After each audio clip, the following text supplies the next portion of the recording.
হযরতে দাউদ আলাইহিস সালাতু ওয়াস সালাম একদিন পথ চলতে লাগলেন। কিছু দূর যাওয়ার পরে তিনি দেখতে পেলেন রাস্তার মধ্যে একটা পাথর পড়ে আছে, পাথর। হঠাৎ করে রাস্তার মধ্যে পড়ে থাকা পাথর কথা বলতে শুরু করেছে আর বলছে, দাউদ, আমাকে রাস্তার মধ্যে পড়ে থাকা পাথর তুমি মনে করেছো আমি হযরতে হারুনের হাতে ছিলাম। পাথর যখন কথা বলতে শুরু করলো আর বলতে লাগলো, দাউদ রে, আমি মূসার ভাই হযরতে হারুনের হাতে ছিলাম। হারুন আমাকে দিয়ে শত্রুর বিরুদ্ধে যুদ্ধ করেছেন, শত্রুর মোকাবেলা করে জয়লাভ করেছেন, হয়তো কোনো কাজে লাগতে পারে। আপনি আমাকে পাথরটাকে আপনার কাছে রেখে দিতে পারেন। নবী হারুনের হাতের জিনিস মনে করে, বরকত মনে করে হযরতে দাউদ আলাইহিস সালাতু ওয়াস সালাম ওইটাকে হাতে নিলেন, পকেটে রেখে দিলেন। কিছু দূর যাওয়ার পরে আরেকদিন রাস্তায় বের হলেন পথ চলবার জন্য। হঠাৎ করে তাকিয়ে দেখেন রাস্তার মধ্যে আরেকটা পাথর পড়ে আছে। পাথর ডাক দিয়ে বলছে, দাউদ, আমি তোমাকে চিনি, তুমি আমাকে রাস্তায় সাধারণ পাথর মনে করে ফেলে দিও না। আমি হযরতে হারুন আলাইহিস সালাতু ওয়াস সালাম এবং তার ভাই হযরতে মূসার হাতে সর্বক্ষণ থাকতাম। আমি হযরতে মূসার হাতে ছিলাম। অনেক শত্রুকে হযরতে মূসা আমাকে নিক্ষেপ করে হত্যা করেছেন। আপনি আমাকে সঙ্গে রাখতে পারেন, আপনার কোনো কাজে আসতে পারে। এই কথা বলবার পরে হযরতে দাউদ আলাইহিস সালাম পাথরটাকে থলের ভিতরে রেখে দিলেন। তারপর আরেকদিন পথ চলতে লাগলেন। চলতে চলতে তিনি আরেকটা পাথর পেয়ে গেলেন, রাস্তার মধ্যে পড়ে আছে। পাথর ডাক দিয়ে বলছে, হযরতে দাউদ, কিছুদিন পরে আপনি যুদ্ধে যাবেন বাদশাহ জালুতের বিরুদ্ধে, আমালিকার বিরুদ্ধে, গালিবার জাতির বিরুদ্ধে আপনাকে যুদ্ধ করা লাগবে। এই যুদ্ধে আপনাকে জয়লাভ করতে হবে। যুদ্ধের ময়দানে আপনি সেনাপতি হবেন।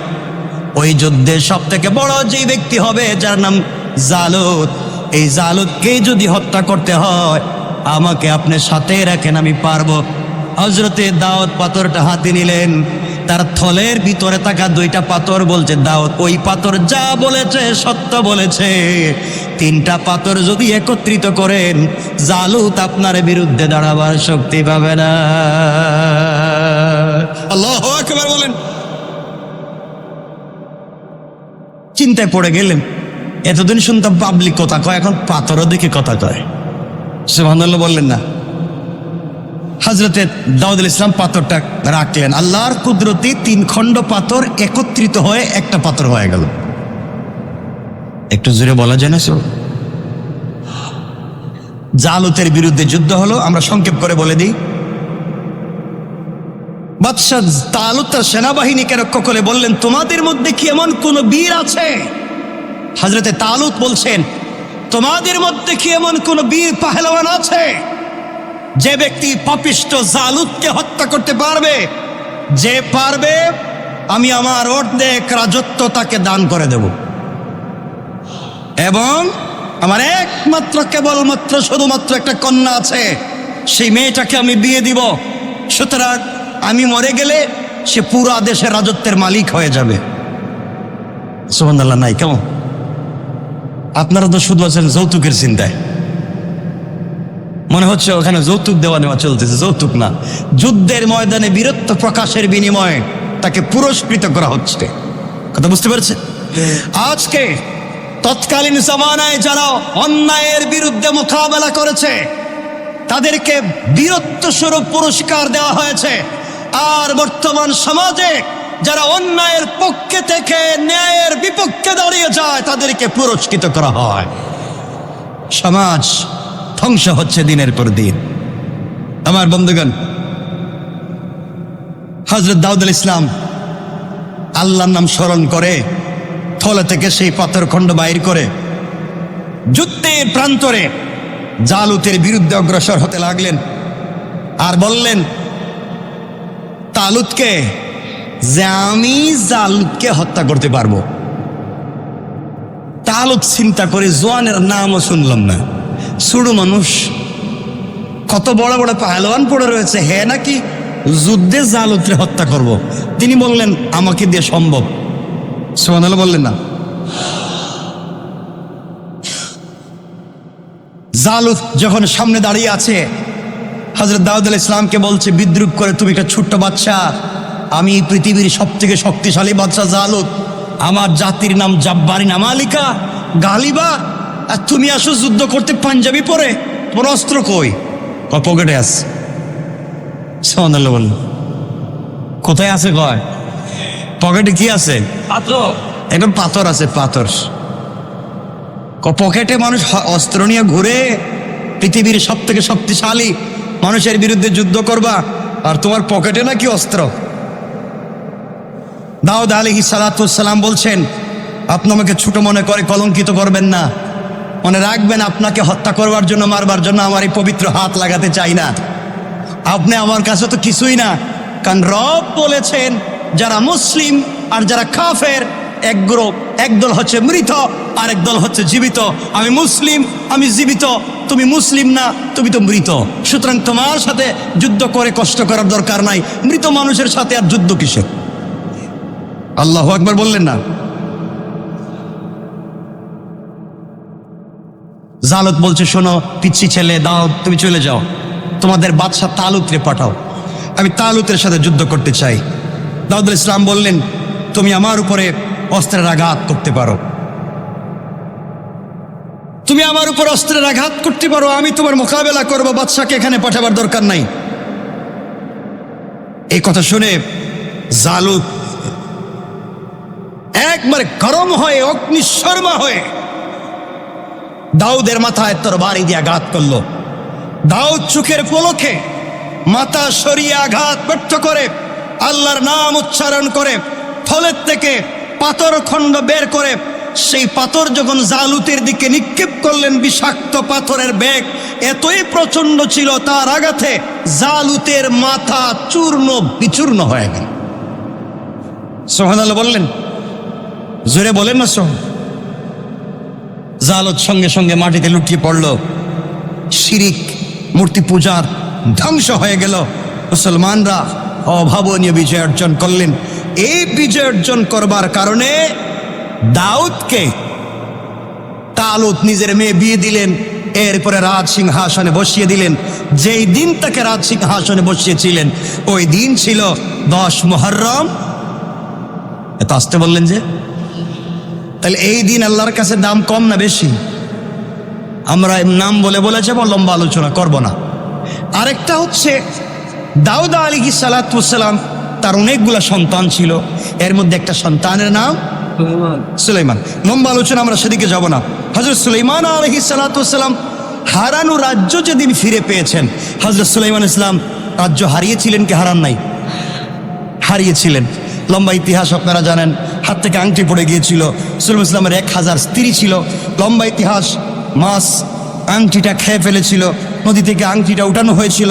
শেষ পর্যন্ত যেভাবে হোক তিনি আংটিটা পেয়েছিলেন।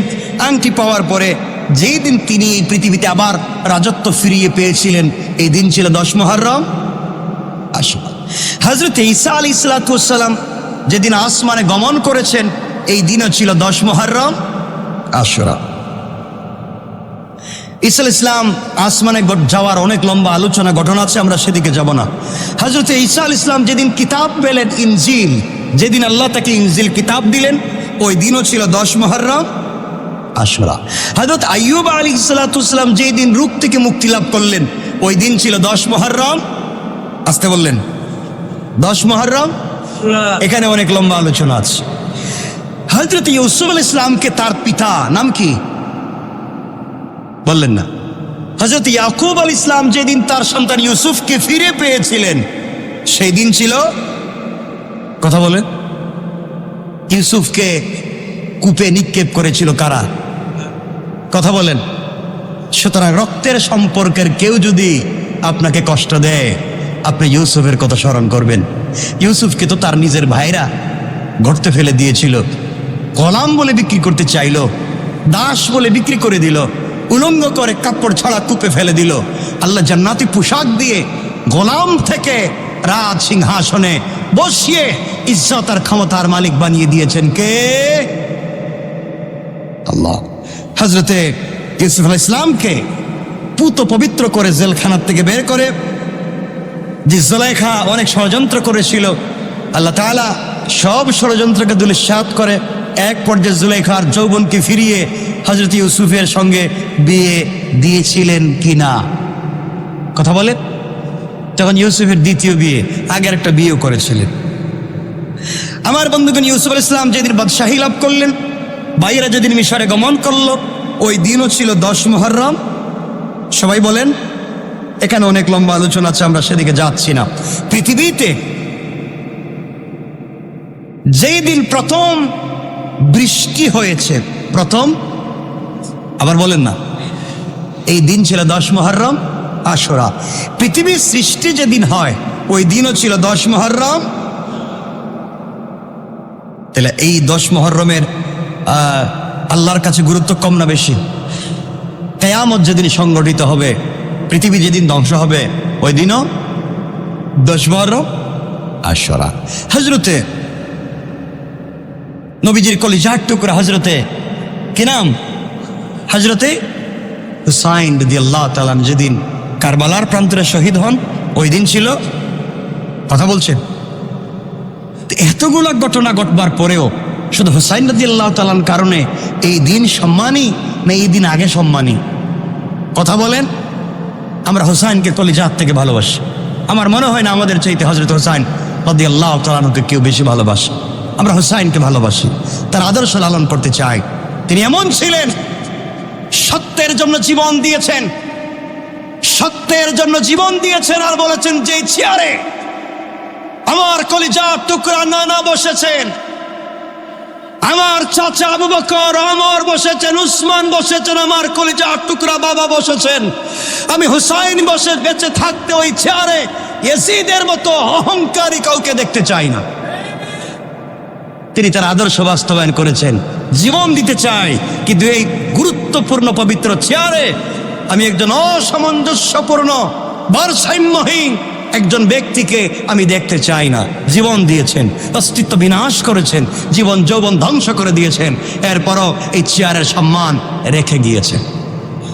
শেষ পর্যন্ত একা ওবাইদুল্লাহ বিন জিয়াদ এবং তার সৈন্যবাহিনীর বিরুদ্ধে যুদ্ধ করে যখন তিনি ফোরাতের তীরকে খালি করে আসর আর মাগরিবের মধ্যখান সময়ে ফোরাত নদীতে নেমেছিলেন, দুলদুলকে ছেড়ে দিয়ে পানি পান করবার জন্য মুষ্টিবদ্ধ করে হাতের অঞ্জলি ভরে যখন মুখের কাছে পানি এনেছিলেন পান করার জন্য, তখন তার কলিজায় মনে পড়েছে, আমার পরিবারের একটা মানুষ পানি পান করতে পারল না, আমার কলিজার টুকরা সন্তান পানি পান করতে পারেনি, সবাই শহীদ হয়েছে পানি পানি করে। আমি হুসাইন আজকে সবার মতো হারামি করে আমি একা পানি পান করে বেঁচে থাকতে চাই না। হাত থেকে পানি ছেড়ে দিলেন। তাকেই বলে ভালোবাসা, তাকেই বলে পরিবারের একচ্ছত্র বন্ধন। আজকে আমরা বন্ধু বান্ধব নিয়ে সমাজে চলি, কিন্তু বিপদ পড়লে কাউকে খুঁজে পাবো না। হযরত হুসাইন তা করেননি। সমাজকে বুঝিয়ে দিয়েছেন সমাজকে বন্ধন অটুট রাখতে হলে কেমনে চলতে হয়। আমরা হুসাইনকে কলিজাত থেকে ভালোবাসি, তার আদর্শ আমরা সমাজে বাস্তবায়ন করতে চাই। হযরত হুসাইন শহীদ হয়েছেন, এই কথা স্মরণ করে কেউ যদি শরীরে আঘাত করে কাটাকাটি করে রক্ত ঝরায় হুসাইনের ভালোবাসায়, তাহলে হাসানকেও এতটুকুন ভালোবাসতে হবে। হযরত হুসাইনকে যেভাবে ভালোবাসতে শিখেছেন শরীরে আঘাত করে রক্ত ঝরিয়ে, হযরত হাসানকে কেন ভালোবাসেন না?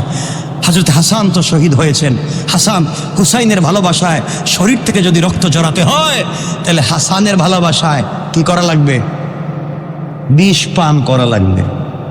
কারণ হযরত হাসানকে শহীদ করা হয়েছে বিষ প্রয়োগের মাধ্যমে। কথা কি বুঝতে পেরেছেন?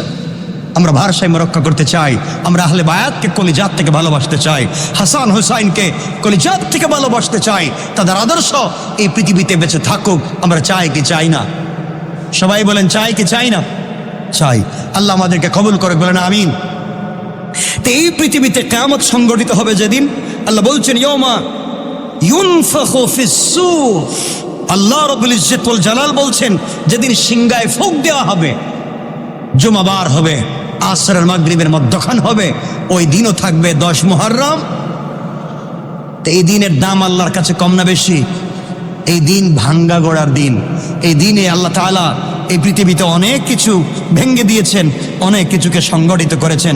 সুতরাং একটা কথা মনে রাখবেন, যারা কষ্টের মধ্যেও ধৈর্য এবং নিষ্ঠার সঙ্গে চেষ্টা করে যায়। কোরআনে কারীমের সূরা আল বাকারা 2 নম্বর সূরা আল বাকারার 155 নম্বর আয়াত খুলে দেখবেন, ওয়ালা নাবলুওয়ান্নাকুম বিশাইইম মিনাল খাউফি ওয়াল জু। আয়াত পড়বেন আর দেখবেন আল্লাহ বলছেন, যারা কষ্টের মধ্যে ধৈর্য ধারণ করে নিষ্ঠার সঙ্গে সৎ পথে চলতে পারে, আল্লাহ বলছেন তাদেরকে সুসংবাদ দাও, কেউ না থাকলেও আমি রব তাদের সঙ্গে আছি। আল্লাহু আকবার বলেন। কেউ না থাকলে আছেন কে? আওয়াজ করে বলেন কে? এজন্যে মনে রাখবেন, আমাদের যদি কেউ না থাকে, আমাদের সাথে থাকবেন কে? আল্লাহ থাকবেন। আসুন আমরা কথাকে সংক্ষেপ করে সামনের দিকে নিয়ে যাই, লম্বা করতে চাই না। আমি আপনাদের কাছে শর্ট করে আজকে যে কথাগুলো বলতে চাই, মনে রাখবেন, মানুষ, ভালো মানুষ পৃথিবীতে পেতে হলে আপনারা মোটামুটি 8, 10, 12টা গুণ আছে। গুণগুলা মানুষের ভিতরে পাইলে মনে করবেন সে পৃথিবীতে একজন ভালো মানুষ। আমার মুসলমান বন্ধুগণ, কথা লম্বা করার সুযোগ নাই। কথা আগে আগে আমি আল্লাহকে যদি ভালো করে চিনতে পারো বান্দা, আমার উপরে ভরসা করে দুনিয়ার জমিনে ইখলাস এবং আমানতদারি রক্ষা করে দুনিয়ার জমিনে যদি চলতে পারো, দুনিয়ার জমিনে বিপদ আসতে পারে, চলার পথে বিপদ আসতে পারে বান্দা, সকল সময়ে একমাত্র কেবলমাত্র যদি আমাকে যথেষ্ট মনে করে, হাসবি আল্লাহ, আমাকে যথেষ্ট মনে করেন, আমার উপরে ভরসা করে, একমাত্র কেবলমাত্র আমার উপরে ভরসা করে দুনিয়ার জমিনে পড়ে থাকতে পারো, দুনিয়ার সকল পৃথিবী, সকল সৃষ্টি যদি তোমার বিরুদ্ধে চলে যায়, পুরা পৃথিবী যদি তোমার বিরুদ্ধে দাঁড়িয়ে যায়, আমি আল্লাহ কথা দিলাম বান্দারে, যেইভাবে হযরতে ইব্রাহিমকে নমরুদের আগুন থেকে রক্ষা করে দিয়েছি, 16 লক্ষ ফেরাউনের বাহিনীর বিরুদ্ধে মুসা আলাইহিস সালামকে আমি বাঁচিয়ে দিয়েছি। আইয়ুবের পুরা বডি ধ্বংস হয়ে যাওয়ার পরে আমি আল্লাহ যেভাবে তাকে পুনর্জীবন দান করেছি, আমি যেইভাবে ইউনূসকে অন্ধকার থেকে বের করে আবার দুনিয়ার জমিনে সম্মানিত করেছি, বান্দা শুধু একটা বার বলো, দুনিয়ার জমিনে একমাত্র কেবলমাত্র আল্লাহ তুমি যথেষ্ট, আর কিছু লাগবে না। আমি আল্লাহ কথা দিলাম বান্দারে, 19 জন ফেরেশতা দিয়া দুনিয়ার জমিনে তোমাকে হেফাজতের জিম্মাদার স্বয়ং আমি আল্লাহ হয়ে গেলাম। আল্লাহ রাব্বুল ইজ্জত ওয়াল জালাল বুঝাতে চাইলেন, ও আমার বান্দা, দুনিয়ার জমিনে কাফির বেঈমানদের আঘাত করবার জন্য, তোমাকে ধ্বংস করে দেওয়ার জন্য, তোমার বিরুদ্ধে দাঁড়িয়ে যেতে পারে, বান্দারে মনে রাখবা, পৃথিবীর কেউ তোমাকে ধ্বংস করতে পারবে না, কারণ সৃষ্টি করেছি আমি আল্লাহ, ধ্বংস করবার ক্ষমতা একমাত্র আমার আছে। সুতরাং বান্দা, দিন শেষে তুমি আমার হয়ে যাও, তুমি আমার হয়ে যাও, আমি আল্লাহ তাআলা দুনিয়ার সব কিছুকে তোমার বানিয়ে দিতে পারে। কোন সুবহানাল্লাহ, আল্লাহু আকবার বলেন। এই জন্য মনে রাখবেন, দুনিয়ার জমিনে সন্তানের জন্য সম্পদ রেখে যাওয়ার চাইতে গাড়ি বাড়ি মিল ফ্যাক্টরি কল কারখানা সম্পদ, হাজারো কোটি টাকার সম্পদ সন্তানের জন্য রেখে যাওয়ার চাইতে সন্তানকে সম্পদ বানিয়ে যান। কথা কি বুঝতে পেরেছে?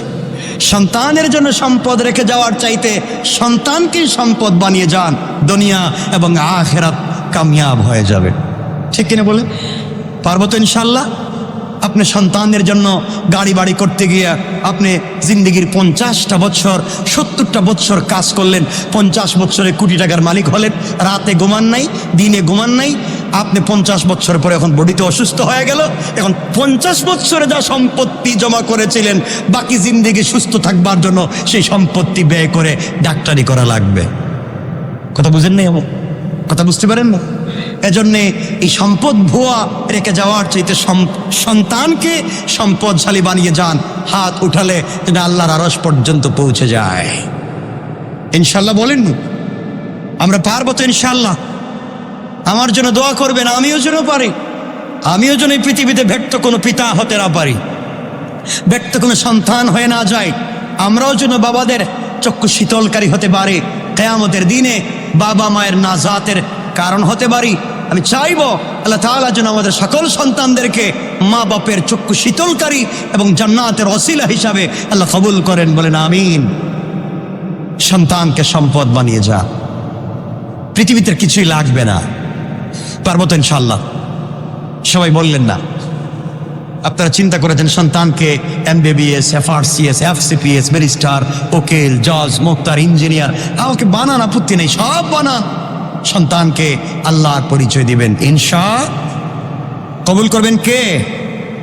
আল্লাহ কবুল করবেন। আমি যে কথা বলতে চাইলাম, এই পৃথিবীতে আমরা বেশি দিন থাকবো না, আজ না হয় কাল চলে যাব। যে কথাগুলো বলতে চাইলাম, রাসূল পাক সাল্লাল্লাহু আলাইহি ওয়াসাল্লাম বলেছেন 12 গ্রুপ মানুষ। কত গ্রুপ? সবাই বললেন না, মনে থাকবে তো? 12 দল মানুষ আল্লাহর কাছে সব থেকে দামি। কত দল? আবার বলেন না। নম্বর 1, আল্লাহ রাসূল বলেছেন, বুখারীর হাদিস 5027 নম্বর হাদিস, রাসূল সাল্লাল্লাহু আলাইহি ওয়াসাল্লাম বলেছেন, খায়রুকুম মান তাআল্লামাল কুরআনা ওয়া আল্লামা, তোমাদের মধ্যে সর্বোত্তম ওই ব্যক্তি যিনি যে কোরআন শিখে এবং অন্যকে কোরআন শিখায়। আল্লাহর কাছে সব থেকে দাম তার বেশি। একটু আস্তে হয়ে গেল মন। তাহলে 12 গ্রুপ মানুষ কার কাছে দামি? এর মধ্যে 1 নম্বর, যারা কোরআন শিখে এবং কোরআন শিখায়। এখন আপনারা কারা কারা কোরআন শিখান? হাত তুলেন তো দেখি। কোরআন শিখান, কোরআন শিখান, কোরআন শিখান আছেন কেউ? নাই। তাহলে আপনারা সর্বোত্তম ব্যক্তি হওয়ার মধ্যে যারা কোরআন শিখায় নাই। আল্লাহ বলছেন যারা কোরআন শিখে। আপনারা কি কোরআন শিখেন? কথা বলছেন না। আপনাদের কি হাতে অসুবিধা আছে? আমি এখানে কি করতেছি? কোরআন শিখাচ্ছি। আমি বলছি আর আপনারা শুনছেন, তাহলে আমি শিখাচ্ছি আর আপনারা শিখছেন। তাহলে আল্লাহ রাসূল বলেছেন, খায়রুকুম মান তাআল্লামাল কুরআনা ওয়া আল্লামা, যারা শিখে এবং শিখায় তারা উত্তম। তাহলে আমি এখানে কি শিখাইতেছি আর আপনারা কি শিখতেছেন? তাহলে উত্তম কারা? আসতে বললেন যে, আওয়াজ করে বিশ্বাস, আত্মবিশ্বাস, কনফিডেন্সের সাথে বলেন, সব থেকে সর্বোত্তম মানুষ কারা? আওয়াজ করে বলেন কারা? আল্লাহর কাছে ফিরে গিয়ে বলতে পারবো, রব আমরা কোরআন শিখেছি, কোরআন শিখিয়েছি, এটা সত্য। খায়রুকুম মান তাআল্লামাল কুরআনা ওয়া আল্লামা। বিরাট বিবির আজকের দিনের কথা কিয়ামতের দিন কোট করে রেকর্ড করে আল্লাহর কাছে জানিয়ে দেব, আল্লাহ আজকের দিনে রসিলা হলেও আমাদেরকে ক্ষমা করে দেন। যে বলেন না আমিন। আমি এখানে কি শিখাচ্ছি? আপনারা কি শিখছেন? তাই 1 নাম্বার, যারা কোরআন শিখে এবং যারা কোরআন শিখায়, আল্লাহর কাছে 1 নম্বরে সর্বোত্তম জাতি তারা। সুবহানাল্লাহ বলেন। তাহলে আমরা 1 নাম্বার, কয় নাম্বার হইলাম? 1 নাম্বার থাকবে তো ঠিক মতো। তাফসির তো বহুত করি, কিছুই মনে থাকে না। দীর্ঘ 8 বছরই তাফসির করলেন। তাহলে আজকের কথাটুকু মনে রাখবেন, ইনশাআল্লাহ 1 নাম্বার। 2 নাম্বার, বুখারী শরীফের 6035 নম্বর হাদিসে রাসূল সাল্লাল্লাহু আলাইহি ওয়াসাল্লাম বলেছেন, ইন্না খিয়ারাকুম আহাসিনুকুম আখলাকা, নিশ্চয় তোমাদের মধ্যে সর্বশ্রেষ্ঠ ওই ব্যক্তি যে তোমাদের মধ্যে সর্বোত্তম আচরণের অধিকারী, যার আচরণ সব থেকে শ্রেষ্ঠ, যার আচরণ সব থেকে ভালো, যার ব্যবহার সব থেকে ভালো, আল্লাহর কাছে সব থেকে দামি। সুবহানাল্লাহ বলতে পারলেন? আপনাদের আচরণ কেমন? খুব ভালো। খুব ভালো না? মসজিদে বাইরে যাওয়ার সময় জুতা পাওয়া যায় না খুঁজে, একটা সমস্যা। বাসায় গেলে দেখবেন সবার সাথে সম্পর্ক ভালো।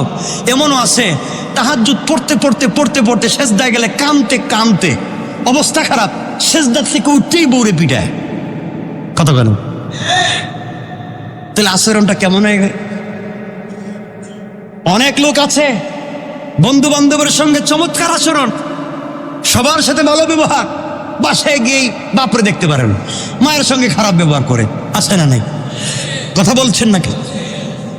তাহলে মনে রাখবেন, আপনার আচরণ সব থেকে উত্তম আপনাকে বলতে পারবে কে? আপনার ঘরে আপনি যার সাথে চলেন, আপনার স্ত্রী বলতে পারবে আপনি কত নম্বরের ভালো মানুষ। ঠিক কিনা বলেন? আর যারা বিয়ে করেন নাই আপনারা বেঁচে গেলেন মনে হইতেছে, আপনারা বাঁচবার সম্ভাবনা নাই। মনে রাখবেন, আপনি কেমন বলতে পারবে আপনার স্ত্রী, বলতে পারবে আপনার ড্রাইভার, বলতে পারবে আপনার পাশের লোক যে আপনার সঙ্গে সব সময় থাকে, সেই বুঝতে পারবে আপনি কত নম্বরের। কথা বুঝতে পেরেছেন? সুতরাং আমার আপনার আচরণকে ঠিক করা লাগবে কি লাগবে না? বলেন না। আল্লাহর কাছে সব থেকে শ্রেষ্ঠ ব্যক্তিদের 2 নম্বর তারা, যাদের আচরণ, যাদের ব্যবহার, কথা বলেন না কেন? তাহলে আমাদের আচরণ ভালো হওয়া দরকার আছে না নাই? কারণ আচরণ হাতে পায়ে নয়, আচরণ আসে আত্মার থেকে, ভালোবাসা আসে দিল থেকে। মনে থাকবে। কয়টা বলছি? 3 নম্বর রাসূল পাক সাল্লাল্লাহু আলাইহি ওয়াসাল্লাম বলেছেন, হাদিস হচ্ছে বুখারীর 2305 নম্বর হাদিস। রাসূল সাল্লাল্লাহু আলাইহি ওয়াসাল্লাম বলেছেন, ইন্না খিয়ারাকুম আহসানুকুম কাযা, তোমাদের মধ্যে সর্বোত্তম সেই ব্যক্তি যে ঋণ পরিশোধ করার বেলায় ভালো। কিসের বেলায়? ঋণ পরিশোধ করবার বেলায় যেই ব্যক্তি ভালো, সে তোমাদের মধ্যে সর্বোত্তম। আল্লাহ বলছেন আমি তাকে ভালোবাসি। কেউ দেখবেন কাউকে ঋণ দেওয়ার সময় নিজেকে বহুত ভদ্রলোক মনে হয়। আপনি যদি কাউকে ঋণ দেন, মনে করবেন আলহামদুলিল্লাহ মাশাআল্লাহ আমি ঋণ দিতে পেরেছি। আর যখন ঋণ তারা খুঁজতে যাইবেন, তখন মনে হইব আপনি ফকির। কথা বলেন না কেন? আর সে দিতে রাজি না। আচ্ছা, মনে রাখবেন, মনে রাখবেন। আবারও বলছি, মনে করিয়ে দিচ্ছি একটা হাদিস। বাবার কাঁধে সন্তানের লাশ বহন করা যেমন কঠিন বুঝা, বাবার কাঁধে সন্তানের লাশ যেমন বুঝা, একজন মৃত ব্যক্তি যদি দুনিয়ার জমিনে ঋণ রেখে যায় তা তার চাইতে আরো বেশি বুঝা এবং ভয়ঙ্কর। সুতরাং 1000 কোটি টাকা পাবলিককে দান করার চাইতে 2 টাকা ঋণ দেওয়া উত্তম। কথা বলছেন না কেন? 1000 কোটি টাকা পাবলিককে দান করার চাইতে 2 টাকা ঋণ দেওয়া। মানে থাকবে তো ইনশাল্লাহ? আমার কাছে কেউ টাকা পয়সা পাননি, এখানে কেউ আসেন, কেউ পাইনি আমার কাছে। মাশাআল্লাহ, বাইচা গেলাম। আব্দুল্লাহ যে মাঝে মাঝে পায়, ওইটা ওই যে কিছু আনে দেয় তো, ওইটা টাকা পয়সা, আর কিছু নেই। আপনারা কেউ আমার লেনদেন নাই তো, আমি বাইচা গেলাম। আল্লাহর কাছে বলবো, আল্লাহ এখানে ছিলাম, আমার সাথে কোনো লেনদেন এদের নাই। আল্লাহ আমাকে হেফাজত করুক, আপনাদেরকে হেফাজত করুক। আমিন বলেন। বাবা মনে থাকবে তো 3 নম্বর ভালো মানুষের পরিচয় কি? যে ঋণ দিতে সব থেকে বেশি ভালো মানুষ সে, যে ঋণ পরিশোধের বেলায় ভালো, যে কথা দেয় কথা মতো দিয়া দেয়। কথা মতো। আপনারা কি মনে করেন কাউরে ঋণ দিলে কথা মতো পাওয়া যায়? মাঝে মাঝে পাওয়া যায়। আর আমি এমনও জানি, এমনও লোক আছে ঋণ দেওয়ার পরও আপনি কোন দিন দিচ্ছেন, আমি তো উল্টা আপনার কাছে পাই। চিন্তা করছেন কত বড় গজব? হে ঋণ আপনার কাছ থেকে নিছে, মানে আপনি তারা চেকে, সে আপনার কাছে বলছে ভাই আমার 5 লাখ টাকা দেন, আপনি চেকে লেখা দিলেন 5 লাখ টাকা নিয়ে নাও। সে ওই 5 লাখ টাকা উঠাইয়া আপনার বিরুদ্ধে মামলা করে দিয়েছে। লোকটার কাছে 10 লাখ টাকা পাই, অমুক দিন আমার 5 লাখ টাকা চেকে দিয়েছে, আর 5 লাখ বাকি আছে। আপনি বলেন বিপদে পড়লাম, ঋণ চাইলো আমারে, দিলাম আমি, এখন উল্টা আমার কাছে পায়। এমন বুজুর্গ আল্লাহর ওলির সমাজে অভাব নাই। কথা বলছেন না কেন? যারা এই সমাজে মানুষের আমানত মেরে খায়, গ্রামগঞ্জে গেলে দেখবেন সব খারাপ না, কিছু ভালো মুরব্বীও আছে। এমন খারাপের জাত মুরব্বী আছে, পঞ্চায়েতের জমা টাকা, আমানতের টাকা, 2 গ্রুপের মারামারির জমা টাকা, আমানতের টাকা সব খাইয়া, জিন্দেগির মতো সব খেয়ে এরপরে মানুষের সাথে 6-9 করে আছে না নাই? এগুলো জানেন? এগুলো কি? কথা বলেন। এগুলো আছে না নাই সমাজে? আমানতের টাকা মাইরা খায়, আমানতের টাকা। পাবলিক আমানত রাখছে, মাইরা খেয়ে ফেলাইছে। ভাই ভাইয়ের কাছে টাকা রাখছে, মেরে খেয়ে ফেলছে। একজন জায়গা রেখে গেছিল, মরার সময় ছোট ছোট বাচ্চা, হে তার নামে সব করে ফেলাইছে। এগুলা নাই? আচ্ছা, বদদুয়া দেন এদেরকে, বদদুয়া দিয়েন, আল্লাহ যেন এদেরকে ধ্বংস করে দেয়। আসতে বললেন, বুঝলাম না কিছু। ঘটনা কি দা? এদেরকে ধ্বংস করে দিক আল্লাহ, এদের বাইচা থেকে কোনো লাভ নাই। 4 নম্বর, আল্লাহর তিরমিজির হাদিস 2263 নম্বর হাদিস এবং 2432 নম্বর হাদিস। রাসূল সাল্লাল্লাহু আলাইহি ওয়াসাল্লাম বলেছেন, তোমাদের মধ্যে সর্বোত্তম ওই ব্যক্তি যার কাছ থেকে সবাই কল্যাণ আশা করে, যার কাছ থেকে মানুষ অনিষ্ট আশা করে না। মানুষের আল্লাহর কাছে ওই ব্যক্তি সব থেকে দামি যার কাছ থেকে মানুষ সব সময় ভালোই আশা করে, সে কোনো সময় মানুষের ক্ষতি করে না। এমন মানুষ আছে না নাই সমাজে? আচ্ছা, কোনো সময় মানুষের ক্ষতি করে না। কয়টা বলছি?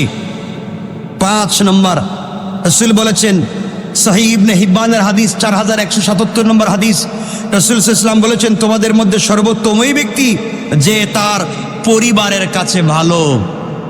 যে তার, পৃথিবীতে দেখবেন বহুত লোক বাহিরে ভালো, পরিবারে ভয়ঙ্কর। কথা বলছে না? আছে না এগুলা? বউ সারাদিন আল্লাহর কাছে দোয়া করে, আল্লাহ এই জালিমটা ঘরে না আসলেই চলে, বাইরে আছে ভালোই আছে, ঘরে আইলেই তো সমস্যা। এমন আছে না নাই?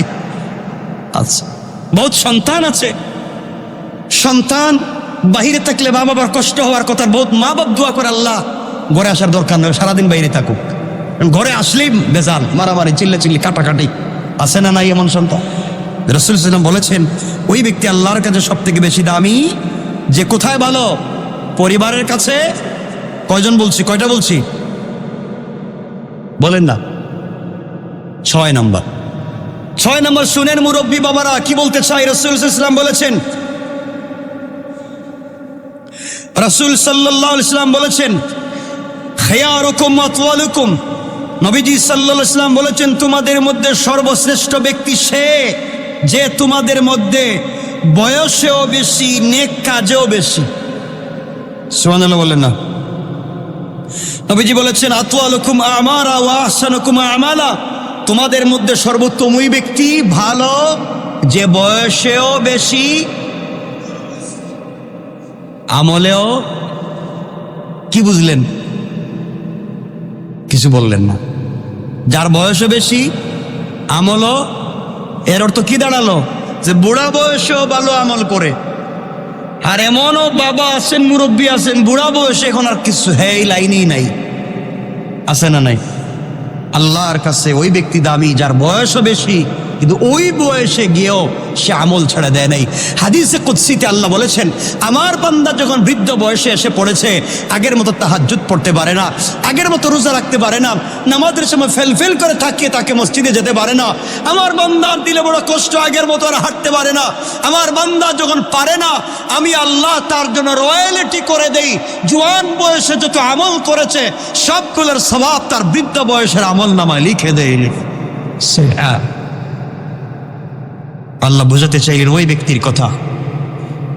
এজন্য জওয়ান ভাই যারা আছেন আমার মতো, আমার জন্য একটু দোয়া করেন, আল্লাহ যেন আমারও সুস্থ রাখে, আমি দোয়া করি আপনাদেরও সুস্থ রাখুক, আমরা বেশি বেশি করে যেন এক আমল করতে পারি। কারণ এই বয়সে যা করবেন, আমরা যা করব, বৃদ্ধ বয়সে যদি করতে নাও পারি, আল্লাহ তাআলা ওই জওয়ান বয়সের আমলগুলাকে বৃদ্ধ বয়সে চালাইয়া দিবেন। সুবহানাল্লাহ বললেন না? তাহলে অর্থ দাঁড়ালো, জোয়ান বয়সে যত ভালো কাজ করবেন, বুড়া বয়সে রয়্যালিটি পাবেন। এর অর্থ কি দাঁড়ালো? জোয়ান বয়সে যত খারাপ কাজ করবেন, বুড়া বয়সে এগুলার গুনার হবে না। হ্যাঁ, অর্থ দাঁড়ালো, আমরা যা করবো ওগুলো বাদ দিয়ে দিব, তওবা করবো কার কাছে? আস্তে আস্তে বলেন কেন? কয়টা বলছি? 7 নম্বর, রাসূল সাল্লাল্লাহু আলাইহি ওয়াসাল্লাম বলেছেন, খায়রুন নাসে আনফাউহুমুন নাস। নবীজি বলেছেন, সহিহুল জামের হাদিস 3289 নম্বর হাদিস, নবীজি সাল্লাল্লাহু আলাইহি ওয়াসাল্লাম বলেছেন, সর্বশ্রেষ্ঠ মানুষ সেই ব্যক্তি যে মানুষের জন্য সবচেয়ে বেশি উপকারী, যে সব সময় মানুষের উপকার করে। কি করে? সবাই বলেন না? সব সময় মানুষের উপকার করে। আল্লাহ বলেন সে সবচেয়ে ভালো মানুষ, মানুষের উপকার করে। কি করে? মানুষের উপকার করে। পয়সা দিয়ে পারলে উপকার করল, নিজের জান দিয়ে পারলে উপকার করল, একজনকে কথা বলে উপকার করে দিল। আছে না নাই? কথা বলে উপকার করে দেওয়া, ভালো পরামর্শ দিয়ে উপকার করা। এখন কারো কাছে পরামর্শের জন্য যাবেন, মনে করেন হে কি পরামর্শ দিবে, মানে এমন পরামর্শ দিবে আগামী 50 বছর জন্য আপনার না খারাইতে পারেন। কথা বলেন না কেন? এ হলো পাবলিকের বর্তমান পরামর্শ। এমন পরামর্শ দেয় আপনার একবারে মাইরা ফেলাইব, শেষ। এজন্য ভালো মানুষের সংস্পর্শে যেতে হবে, ভালো পরামর্শ নিতে হবে। কয়টা বললাম?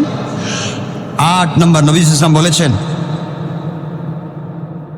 নবীজি ইসলাম বলেছেন, শ্রেষ্ঠ মানুষ হলো সে যার অন্তর পরিচ্ছন্ন এবং মুখ সত্যবাদী।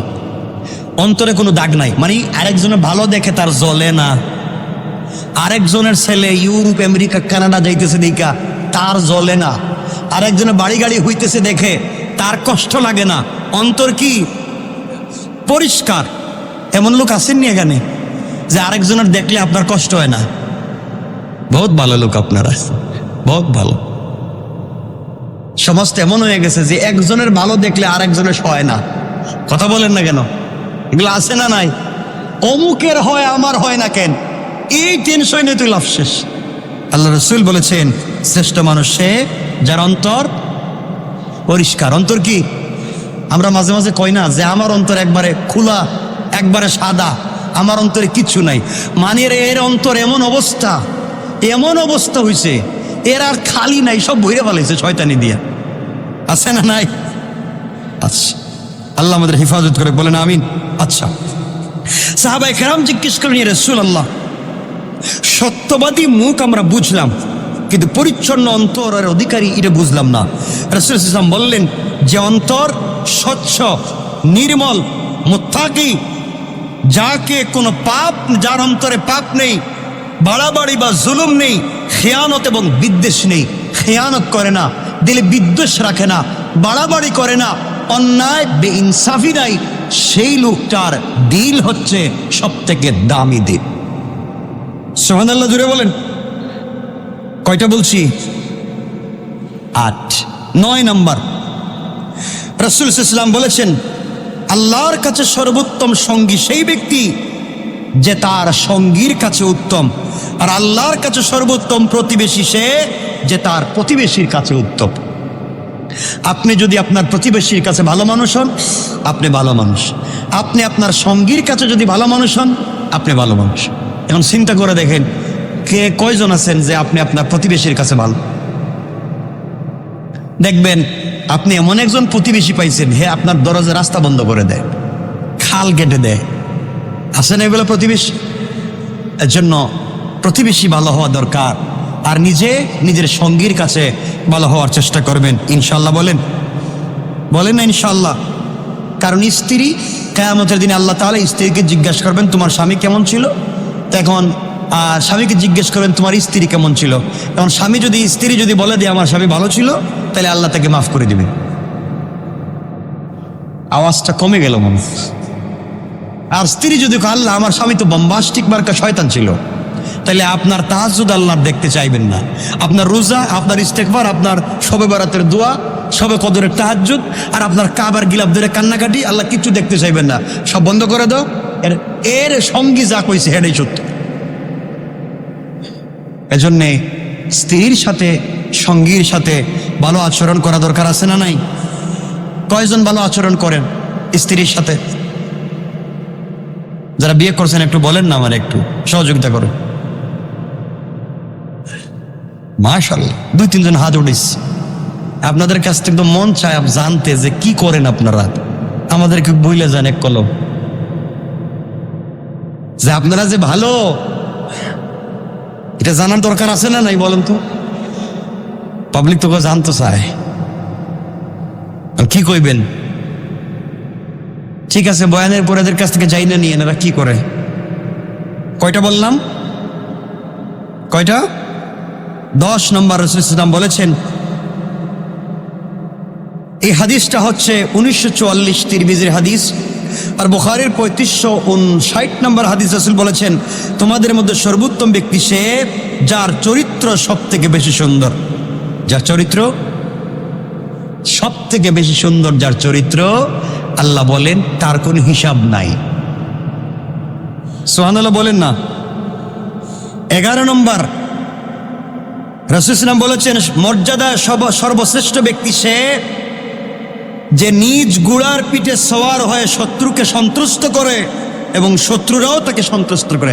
বুঝাতে চাইলেন, একজন ব্যক্তি তার দুশ্মনের সামনে দাঁড়ালেও যেন দুশ্মন নিরাপদ থাকে, দুশ্মন যেন এটা বুঝে যে আমার দুশ্মন হলেও আমার ক্ষতি করবে না।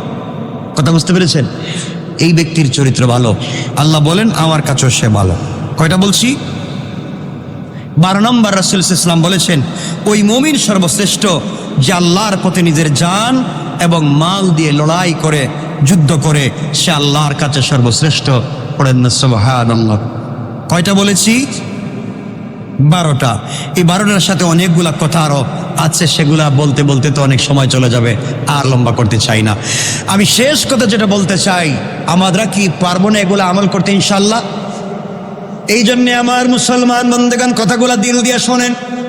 আল্লাহ রাব্বুল ইজ্জতুল জালাল বুঝাতে চাইলেন, বান্দা আমার, দুনিয়ার জমিনে চলার পথে আমানত রক্ষা করো, ইহসান ইনসাফ আমানতদারি রক্ষা করে দুনিয়ার জমিনে যদি চলতে পারো, আর বান্দা নিজের চরিত্র ঠিক রাখতে যদি পারো, ইন্তেকাল করতে দেরি হবে, আমি আল্লাহর কুদরতের হাত ধরে জান্নাতে যেতে দেরি হবে না। আমরা জান্নাতে যেতে চাই কি চাই না? আমরা রাসূলকে স্বপ্নে দেখতে চাই কি চাই না? আমরা রাসূলের নিজ হাতে হাউজে কাউসার চাই কি চাই না? আমরা জান্নাতে রাসূলের প্রতিবেশী হতে চাই কি চাই না? আল্লাহর কাছে আমরা বলবো, আল্লাহ তাআলা দুনিয়ার জমিনে যা করেছি, অন্যায় করেছি, আমাদেরকে মাফ করে রাসূলের প্রতিবেশী হিসাবে কবুল করে না। জোরে বলেন আমিন। কথা আর লম্বা করতে চাই না। আপনারা আমার জন্য দোয়া করবেন, আমি আপনাদের জন্য দোয়া করব। আল্লাহ যেন আমাদের সবাইকে ভালো রাখেন। আমার কিছু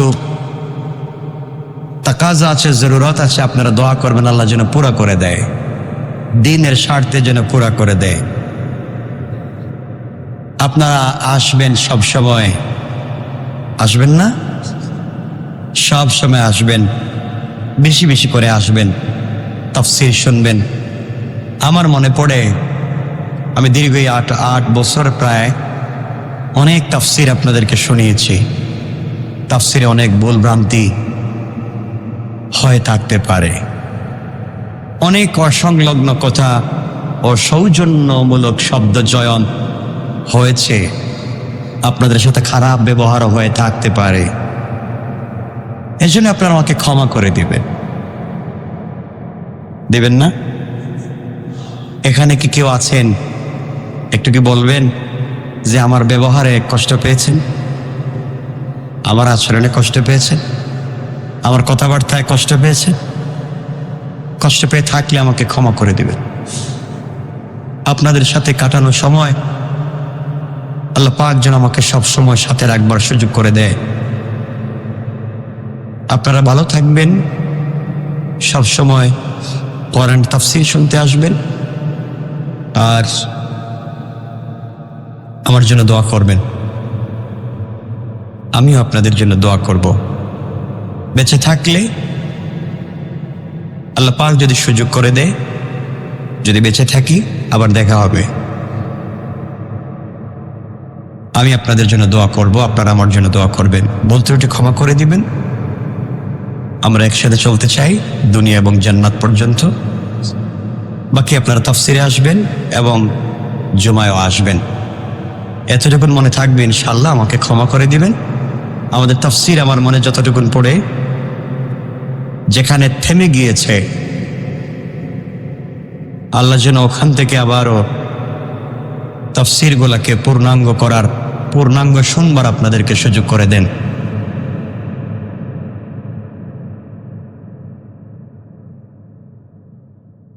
এতটুকুনি, আর বেশি কিছু বলতে চাই না। সবাই ভালো থাকবেন, সুস্থ থাকবেন, দোয়ায় আমাকে শামিল রাখবেন। আপনাদের দোয়া আমার চলার পথে অনেক দরকারি।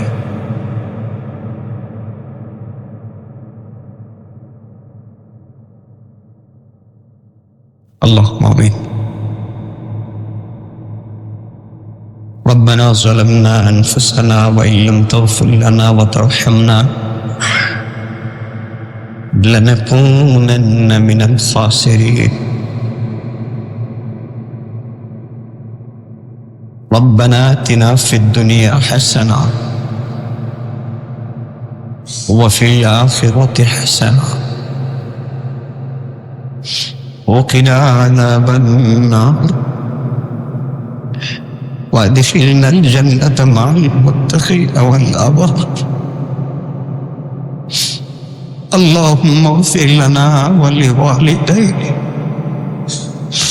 رب ارحمهما كما ربياني صغيرا رب ارحمهما كما ربياني صغيرا رب ارحمهما كما ربياني صغيرا. আয় আল্লাহ তাআলা জীবনের সবগুলো গুনার বোঝা মাথায় নিয়া লজ্জিত হয়ে, অপমানিত হয়ে, অপদস্থ হয়ে তুমি মুনিবের দরবারে তোমার মায়ার গোলামদেরকে নিয়ে হাত উঠেছ। জানি তুমি আমার গুনার দিকে তাকাইলে মাফ দিবা না। আয় আল্লাহ, এতগুলা ভালো মানুষ নিয়ে হাত উঠাইছি মুনি। আয় আল্লাহ, আমাকে গুনাহগার মনে করে এতগুলা মানুষের দোয়াকে ফিরাইয়া দি। আয় আল্লাহ, এই মানুষগুলার ওসিলায় তুমি আমাকে মাফ করে দাও, সবাইকে মাফ করে দাও, আমাদের সবার জিন্দেগির গুনাহগুলাকে মাফ করে দাও। আমনি চক্ষু বন্ধ করলে জীবনের কত অপরাধ আর অন্যায়ের কথা মনে হয়ে যায়। দুনিয়ার সাধারণ আগুন সহ্য হয় না, কেমন করে জাহান্নামের আগুন দিয়ে তুমি জ্বালাই। আয় আল্লাহ, তোমার হাতে তো সুন্দর করে বানাইয়া দুনিয়ায় মানুষ যদি হাত দিয়া কোনো জিনিস বানায় মায়া লেগে যায়। দুনিয়ায় যদি একটা মুরগ লালন পালন করে, একটা গরু লালন পালন করে, কুরবানির সময় বিক্রি করতে কান্না চলে আসে। আল্লাহ, এতদিন দুনিয়ার জমিনে খাওয়াইয়া বড় করাইয়া কিয়ামতের দিনে কেমনে হাতে পায়ে বেড়ি লাগাইয়া জাহান্নামের আগুন দিয়ে কেমনে জ্বালাইবারে মুনি। আয় আল্লাহ, তোমার পায়ে ধরি মাফ করে দাও। জানি না এভাবে বসার আর সুযোগ হবে কিনা।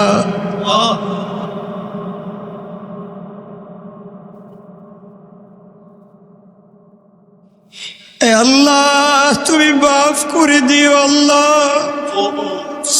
আমাদের সবাইকে তুমি মাফ করে দাও। আয় আল্লাহ, অন্যায় করেছি, অপরাধ করেছি, যত কিছুই করি তোমার গোলাম। তুমি তাড়াইয়া দিলে কোথায় যাব, আর যে যাওয়ার জায়গা নাই। ইয়া আল্লাহ, আমাদের নাম ধরে ধরে মাফির ঘোষণা দিয়ে দাও। আয় আল্লাহ তাআলা, আমাদের অন্তরে যত জায়েজ মাকাসিদ আছে পুরা করে দাও। ইয়া আল্লাহ, জায়েজ মাকসাদগুলোকে পুরা করে দিও। আসমানি জমিনি মুসিবত থেকে বাঁচাইয়া দিও। মানুষ শয়তান, জিন শয়তানের তামাম ওয়াসওয়াসা খারাপি থেকে বাঁচাইয়া দিও। আয় আল্লাহ, আজকে রাত্রে হাত উঠাইয়া কলিজার টুকরা দরদি বাবার কথা বারবার মনে হয়ে যায়। যেই বাবা সারাদিন কষ্ট করে মাথার ঘাম পায়ে ফেলে, সারাদিন কাজ করে ঘরে ফিরে নিজে না খাইয়া আমাদের খাওয়াইছে। আয় আল্লাহ, কতদিন গিয়েছে বাবা নতুন জামা পরে নাই, নতুন এক জোড়া জুতা পরে নাই। সব আমাদের জন্য করে দিয়া সেই বাবা যাদের কবরে চলে গিয়েছেন মুনি, কত বাবার কবর ভেঙে গিয়েছে। আমাদের বাপজানের কবরটাকে জান্নাতের টুকরা বানাইয়া দাও। আল্লাহ, কিয়ামতের দিনে সবাই যখন রব্বি নফসি বলে পাগলের মতো দৌড়াবে, ওই সময় যেন আমরা আমাদের দরদি বাবাকে না হারাইয়া যা। আয় আল্লাহ তাআলা, আমাদের যাদের বাবা বেঁচে আছেন হায়াত বাড়াইয়া দাও, সুস্থ রাখো। আয় আল্লাহ, আমাদের জনম দুঃখিনী দরদি মা যাদের নাই, একটা অক্ষর মা যেন সারা পৃথিবীর মধু ঢেলে দিয়েছ। এই মা 10 মাস 10 দিন পেটে রাখছে, সন্তান হাঁটু দিয়া পা দিয়া আঘাত করছে, মা রাত্রবেলা বিছানায় পিঠ লাগাইয়া ঘুমায় দেয়। আল্লাহ, সারা রাত মা দাঁড়াইয়া দাঁড়াইয়া কাটাইয়া দিয়েছে। সন্তান পেটে আসার কারণে মায়ের মুখে রুচি নষ্ট হয়ে গেছে, হাত পা ফুলে গিয়েছে। ডেলিভারির সময় মাকে যখন অপারেশন থিয়েটারে হসপিটালে ওটিতে নিয়ে যায়, মা ছোট ছোট বাচ্চার গলা চড়াইয়া কান্না করে বলে, বাবারে কপাল যদি ভালো হয় মায়ের মুখ দেখবে, কপাল যদি ভালো না হয় জনমের মতো বারে বিদায় দিয়া দে। সন্তান মাকে জড়াইয়া কান্না করে ডাক দিয়ে বলে, আম্মা তুমি না থাকলে কে আমাকে গোসল করাবে, কার গলা জড়াইয়া রাত্রে ঘুমাবো, কে আমাকে আদর করে নিজের হাতে খাওয়াইয়া দিবে। সেই মা যখন ওটিতে চলে যায়, লেবার রুমে চলে যায়, ডাক্তার ডাক দিয়া বলেছে হয়তো রোগীকে বাঁচানো যাবে না, ওই বাচ্চারে। মা ডাক দিয়া বলেছে, ও ডাক্তার, আমি তো দুনিয়ায় অনেকদিন বাঁচলাম, আমাকে মেরে ফেলো, আমার বাচ্চাটারে দুনিয়ার আলো বাতাস দেখার ব্যবস্থা করে দাও। আল্লাহ তাআলা ডেলিভারির সময় রক্তাক্ত হইয়া অজ্ঞান হইয়া মা যখন পড়ে আছে, আমাদেরকে ডাক্তার খুলে নিয়ে মায়ের চেহারার সামনে ধরে বলছে, দেখ তোর কি হয়েছে। মা কষ্ট করে চক্ষু খুলে 10 মাস 10 দিন পেটে ধরার কষ্ট আর ডেলিভারির কষ্ট ভুলে গিয়া বুকের সঙ্গে জড়াইয়া বলছে, আল্লাহ আমার হায়াত নিয়া হলেও আমার বাচ্চাটারে বড় করে দাও। আয় আল্লাহ, 2-2.5 বছর বুকে দুধ পান করাইয়া যেই মা আমাদেরকে মানুষ করছে, কত রাত্র মায়ের কোলে প্রস্রাব করেছি, বিছানায় প্রস্রাব করছি, মা সারা রাত আমাদের প্রস্রাবের উপরে শুয়া আমাদেরকে বুকের উপরে রাইকা মানুষ করছে। এই মা আমাদের যাদের নাই, মায়ের কবরটাকে জান্নাত বানাইয়া দাও। আমাদের যাদের মা বেঁচে আছেন হায়াত বাড়াইয়া দাও। ইয়া আল্লাহ, আমার মত অসুস্থ তোমার কুদরত থেকে শিফা দিয়া দাও। ইয়া আল্লাহ, আমাদের বাচ্চাদেরকে আলিম বানাও, হাফেজ বানাও। আল্লাহ, বাচ্চাদেরকে আলিম বানাইও, হাফেজ বানাই। ইয়া আল্লাহ, এদেরকে দুনিয়াদার বানাইও না আল্লাহ। ইয়া আল্লাহ, এদেরকে দুনিয়াদার বানাইও না আল্লাহ। আর মুনিব, আমাদের কান্নার আওয়াজ মদিনায় পৌঁছাইয়া দাও। সোনার মদিনা রসুলকে বারবার স্বপ্নে দেখার তৌফিক দিয়ে দাও। ইয়া আল্লাহ, আমারও তো জায়েজ মাকসাদ আছে, আরো অনেকের মাকসাদ আছে। আয় আল্লাহ, দিনের খাতিরে কবুল করে নিও। ইয়া আল্লাহ, ফিতনা ফাসাদ মুক্ত রেখে কবুল করে নিও আল্লাহ। আয় আল্লাহ, দীর্ঘদিনের ভালোবাসার এতগুলা মানুষকে তোমার হাওয়ালা করে দিলাম আল্লাহ। এই মানুষগুলাকে দুনিয়ার জমিনে আমানের সাথে রাখো আল্লাহ। আমাদের সবার নামটা জান্নাতুল ফিরদাউসের লিস্টে উঠাইয়া দিও আল্লাহ। ইয়া আল্লাহ, আমাদের সবাইকে কবুল করে নাও, আমাদের দোয়াকে কবুল করে নাও। আসমানি জমিনি মুসিবত থেকে বাঁচাইয়া দিও, মানুষ শয়তান জিন শয়তান থেকে বাঁচাইয়া দিও। ইয়া আল্লাহ, দ্বীনের তামান্নাকে পুরা করে দিও, ফিতনা মুক্ত রেখে ঝামেলা মুক্ত রেখে আসান করে দিও।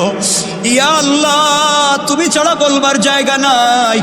জানি সারাদিন মুয়াজ্জিনেরা ডাক দিয়া আমাদেরকে বলে মসজিদে আসো, আর তোমার হাবিব বলছেন রাত্র হলে তুমি ডাকো। সারাদিন পাঁচবার মুয়াজ্জিনেরা বলে আল্লাহ ডাকে আসো, আর তোমার হাবিব বলছে রাত্র হলে তুমি বলো আমি বান্দারে নিজে নিজে ডাকি। আল্লাহ, আমরা তো তোমার ডাকে সাড়া দিলাম, তুমি আমাদেরকে মাফ করে দাও। ইয়া আল্লাহ, আমাদেরকে মাফ করে দাও আল্লাহ। আল্লাহ, আমাদের সবাইকে মাফ করে দাও আল্লাহ। ইয়া আল্লাহ, আমাদের সবাইকে মাফ করে দাও আল্লাহ। আল্লাহ, আমাদের দিলের জায়েজ মাকসাদকে পুরা করে দাও আল্লাহ। ইয়া আল্লাহ, সমস্ত ফিতনা মুক্ত রেখে ঝামেলা মুক্ত করে আমাদের জায়েজ মাকসাদকে তুমি পুরা করে দাও আল্লাহ। اللهم لك الحمد كله ولك الشكر كله، نسألك الخير كله ونعوذ بك من شر كله، إنك على كل شيء قدير. وصلى الله تعالى على النبي وعلى آله وصحبه أجمعين.